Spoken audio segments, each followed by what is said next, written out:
bad, man. All right, let's get some answers because we know our next guest has them. Jeff Darlington, NFL Network, Jets and the Bills tonight. Rex is going back home. Stadium issues. What's happening, Jeff? Welcome back to Tiki Tierney. How you been?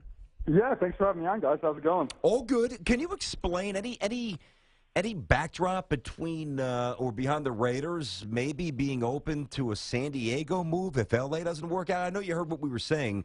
What's going on with that? Yeah, I mean, I cannot keep up. I mean, like the latest thing that I was reading was that that Stan Kroenke was dealing with potential FAA issues. Did you see that? Yeah, I did because of the proximity to the airports around there. Right. I mean, I literally like every day it feels like they're just gonna one team we're gonna wake up one morning and it's gonna be like the Cleveland Browns move and it's just gonna have teams gonna get up, pack the moving trucks and move to LA. I don't know if Oakland winds up in San Diego. California has such stadium issues. Yep. I mean, until they built the new one for the 49ers, like easily the three worst stadiums in the NFL were the three stadiums in California. So they've still got so many hurdles to climb, in my opinion. What are the chances that none of these teams end up in Los Angeles in the next 2 years? The NFL seems so dead set on getting a team to LA. So I mean, I think that it's definitely going to happen.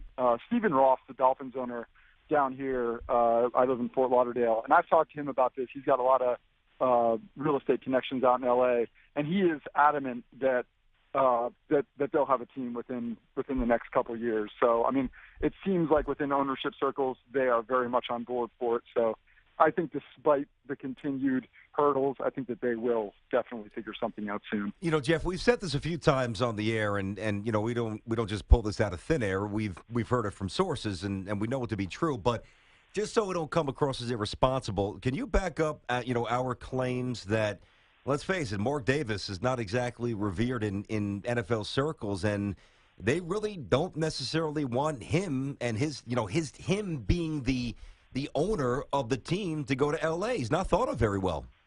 Right, but I don't know how, just because you're the not the popular kid at the lunch table, you still have one of 32 teams, and that's, like, I'm with you. I mean, I've heard things like that as well, in terms of, and when he went into Texas and started shopping around there a little bit in San Antonio. Yep. You think Jerry Jones is going to let that happen? Yeah. Like, no chance that he's going to use all the power that he has as the quote unquote popular kid in the cafeteria. So just because though you're not the most popular, at some point it's still going to come down to business.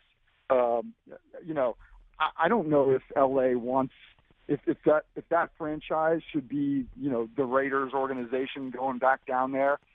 Personally, I think that they would probably prefer an organization like the Chargers or the Rams, where they could really build on that fan base a little bit more organically than if the Chargers would have moved into, or the Raiders would have moved into LA. There you go. It's Jeff Darlington, NFL Network.